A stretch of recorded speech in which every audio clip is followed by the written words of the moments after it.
Hello दोस्तों, क्या आप कभी जयपुर आए हो? और जयपुर आए होंगे तो सिटी पैलेस ज़रूर घूमे होंगे। सिटी पैलेस घूमे, अगर नहीं भी घूमे ना तो कोई बात नहीं, आप एकदम सही जगह पे आए हो। तो सिटी पैलेस के बारे में हम आपको बताते हैं। क्या आप जानते हो सिटी पैलेस किसने बनाया था, कब बनाया था और क्यों बनाया था? और जो जयपुर के शासक है वो सवाई की उपाधि का प्रयोग क्यों करते हैं? और जो गणगौर और तीज की जो स्पेशल सवारी निकाली जाती है वो कहाँ से स्टार्ट की जाती है? तो ये सब जानने के लिए और ऐसी ही और भी रोचक बातें जानने के लिए बने रहिए हमारे साथ। तो सबसे पहले चैनल को सब्सक्राइब कर लीजिए ताकि नए नोटिफिकेशन आपको मिलते रहे। तो चलते हैं वीडियो पे, लेट्स स्टार्ट।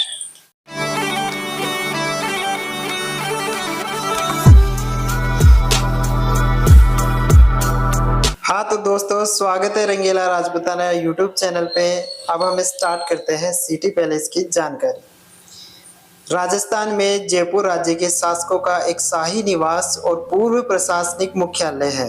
सिटी पैलेस महाराजा सवाई जयसिंह द्वितीय के शासनकाल में जयपुर शहर की स्थापना के तुरंत बाद इसका निर्माण हुआ था। 1927 में ही राजधानी आमेर से जयपुर बनाई गई थी। सिटी पैलेस का निर्माण 1732 में पूर्ण हुआ। यह धार्मिक और सांस्कृतिक कार्यक्रमों के साथ साथ कला, वाणिज्य और उद्योग का संरक्षण भी करता है। इसका निर्माण मुगल और राजपूत स्थापत्य शैली में हुआ है।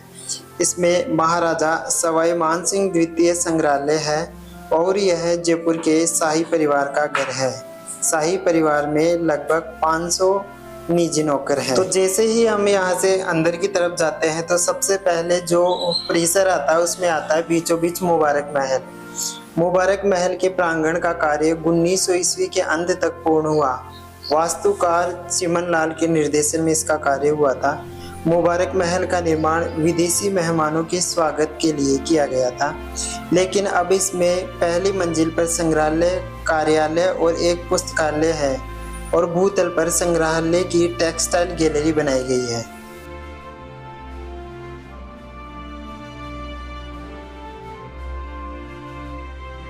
सिटी पैलेस में जैसे ही हम अंदर की तरफ प्रवेश करते हैं, जहां पर शासकों का जो निजी महल बना हुआ है उसका चौक जो है प्रीतम निवास चौक के नाम से जाना जाता है। यह आंतरिक प्रांगण है। यहाँ से चंद्र महल तक जाने का रास्ता बना हुआ है। यहाँ पर 4 छोटे छोटे गेट हैं, जिसमें पहला गेट आता है रिद्धि सिद्धि पोल, दूसरा मयूर द्वार जो शरद ऋतु का प्रतिनिधित्व करता है, और दक्षिण में तीसरा गेट है जिसे लोटस गेट बोलते हैं, जो गर्मी के मौसम का सूचक है, जो शिव पार्वती को समर्पित है। जो लास्ट गेट आता है 4th नंबर का, वो नॉर्थ वेस्ट ग्रीन गेट आता है, जिसे लहरिया गेट के नाम से भी जाना जाता है, जो बसंत ऋतु का प्रतिनिधित्व करता है। वह भगवान गणेश जी को समर्पित है। फिर यहीं से जो ऊपर की तरफ जो बड़ा महल दिखाई दे रहा है वह चंद्र महल के नाम से जाना जाता है। चंद्र महल सिटी पैलेस की सबसे पुरानी इमारत है।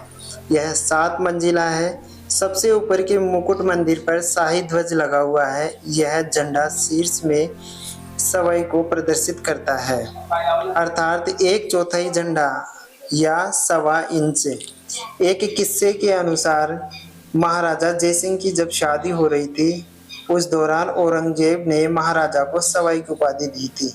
तभी से सभी शासक सवाई की उपाधि का प्रयोग करते हैं और इमारतों पर 1.25 इंच का झंडा फहराते हैं। दीवाने खास है, उसके बीच का जो गैलरी बनी हुई है उसमें जयपुर के शासकों के छायाचित्र बनाए गए हैं, उनकी तस्वीरें लगी हुई हैं जो आप इसके अंदर देख सकते हो।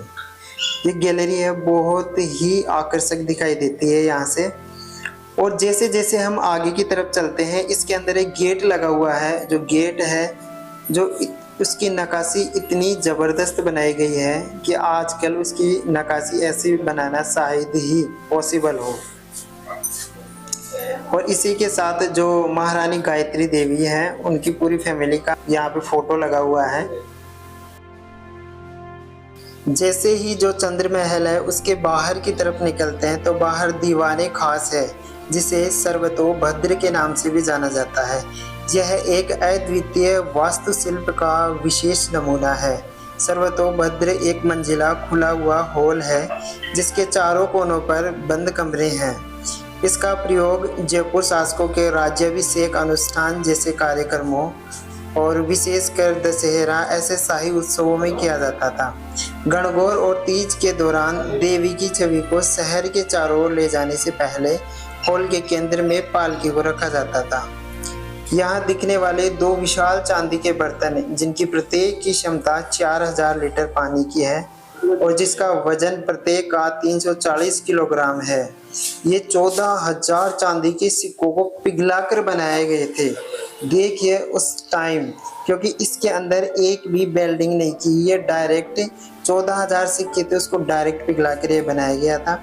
महाराजा माधव सिंह द्वितीय द्वारा 1902 में इंग्लैंड यात्रा के दौरान पीने के लिए गंगा जल भरा गया था ताकि वो रास्ते में पानी का यूज कर सके, और जिस जहाज पे इन बर्तनों को रखा गया था उस जहाज का नाम रखा गया था गंगा जलिस नाम।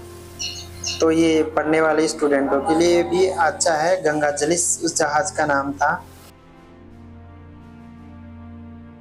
दीवाने खास के अंदर ही दीवारों पर चारों तरफ राजाओं के हथियार हुआ करते थे, उनको प्रदर्शनी के रूप में लगाया गया है। तो उस टाइम ऐसे हथियारों का यूज किया करते थे।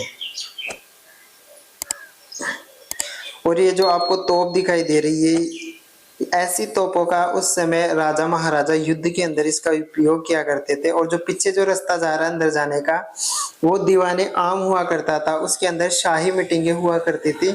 उसमें फोटो लेना मना है, इसलिए हम अंदर से नहीं शूट कर पाए। बहुत ही जबरदस्त है अंदर।